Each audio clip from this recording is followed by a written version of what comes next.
সকল মুনাফেক সংগঠন হিসেবে পরিচিত ইসলামী ছাত্র শিবির আজকের দিন পর্যন্ত ঢাকা বিশ্ববিদ্যালয় কিংবা কোথাও শহীদদের স্মরণে একটি কর্মসূচি পালন করেছে?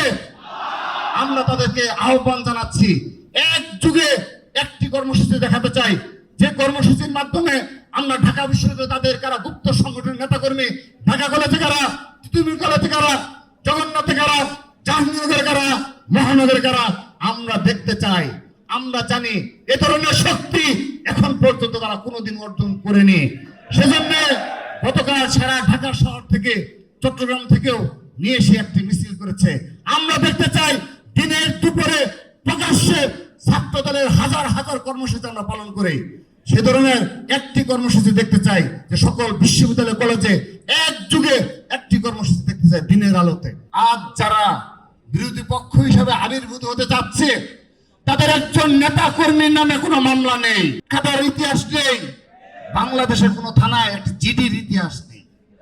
আজ তারা আমাদেরকে আন্দোলন সংগ্রামের গল্প শোনায়। যুক্তরাষ্ট্রের এক নম্বর জিম চেইন গোল্ড জিম এখন আবারও বাংলাদেশে। বসুন্ধরা আবাসিক এলাকা ও বসুন্ধরা সিটি শপিং মলে বিগত জুলাই আগস্ট গণঅভ্যুত্থানে বাংলাদেশ জাতীয়তাবাদী ছাত্র দলের যে 142 জন নেতা কর্মী ও সমর্থক শাহাদাত বরণ করেছে, তার একটি সুনির্দিষ্ট সংখ্যা এবং তাদের সকল পদবি, নাম উল্লেখ সহ, ঘটনাস্থল সহ সবকিছু আমরা উল্লেখ করে একটি বুকলেট ছাপিয়েছি। এটি আমরা প্রকাশ করেছি আরো 8 মাস আগে। তারপর আমরা আবারও আপনাদের স্মরণ করে দিতে চাই যে জুলাই আগস্ট গণঅভ্যুত্থানে বাংলাদেশ জাতীয়তাবাদী ছাত্র দলের 142 জন নেতা কর্মী সমর্থক শাহাদাত বরণ করেছে। সেই সাথে আজকে আপনাদের আরেকটি বিষয় সামনে নিয়ে আসছি। বিগত 15.5 বছর 2009 সাল থেকে 2024 সাল পর্যন্ত দুনিয়া সিনার আমলে আমাদের যে সকল ছাত্র দলের নেতা কর্মী ও সমর্থককে গুম করা হয়েছে, হত্যা করা হয়েছে, শুধুমাত্র তাদের উল্লেখযোগ্য সংখ্যক 176 জনের লিস্ট আমরা প্রকাশ করেছি। এটিও আমরা করেছি আরো 8 মাস আগে। আমরা জানতে চাই, বাংলাদেশে আর কোন ছাত্র সংগঠন আছে যাদের এভাবে সত্যিকার অর্থে সুনির্দিষ্টভাবে তাদের নেতা কর্মী ও সমর্থক এই সম্মুখ সারিতে অংশগ্রহণ করেছে?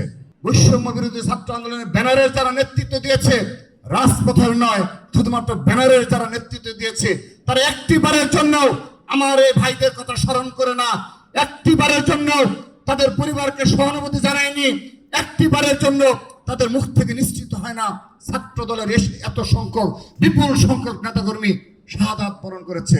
2024 সালের 17 জুলাই বিএনপির ভারপ্রাপ্ত চেয়ারম্যান জনাব তারেক রহমান এক দফা ঘোষণা করেছিলেন এবং কোটা সংস্কারের পক্ষে যারা ছিল তাদেরকে তিনি আহ্বান জানিয়েছিলেন, শুধু কোটা সংস্কার নয়, তোমাদেরকে এক দফার দাবিতে মাঠে থাকতে হবে। আমাদের ছাত্রদলকে নির্দেশনা দিয়েছিলেন, আমরা তার নির্দেশনা পালন করেছি। সম্মানিত অগ্রজ যারা ছিলেন তারা বক্তব্য বলেছেন যে এই বুয়েটের কতিপয় গুপ্ত সংগঠনের নেতাকর্মী, কতিপয় যাদের সাথে সাধারণ শিক্ষার্থীদের কোনো সংযোগ নেই এবং সাধারণ শিক্ষার্থীদের এবং জুলাই আগস্টের গণঅভ্যুত্থানের চেতনা এবং বাংলাদেশের স্বাধীনতা সার্বভৌমত্ব রক্ষায় যারা বিশ্বাস করে না, তাদের গুটি কয়েক লোকজন মিটফুটের একটি ঘটনায় তত্ত্বাবধায়ক সরকার, বর্তমান নির্দলীয় সরকারের কোনো বিচার দাবি না করে, তাদের গাফিলতির কোনো বিচার দাবি না করে, তাদের পদত্যাগের কিংবা তাদের ব্যর্থতার কোনো বিষয় স্পষ্ট না করে রাজনৈতিক উদ্দেশ্য প্রণোদিতভাবে বিএনপির ভারপ্রাপ্ত চেয়ারম্যান জনাব তারেক রহমানের নামে নোংরা স্লোগান দেওয়ার দৃষ্টতা দেখিয়েছে। আমরা নম্রভাবে আপনাদের অনুরোধ জানাচ্ছি, এই গুপ্ত সংগঠনের নেতাকর্মীদের অনুরোধ জানাচ্ছি, আজকে যে ভাষায় এই জাতীয় নেতৃবৃন্দ কত সাবলীল ভাষায়, কত ভদ্র ভাষায় জবাব দিয়েছে, একটু দেখে শিখার অনুরোধ জানাচ্ছি। কিন্তু আমরা যারা রয়েছি, যারা রানিং ছাত্র দলের নেতা কর্মী, আমরা কিন্তু বেশি দিন সহ্য করব না।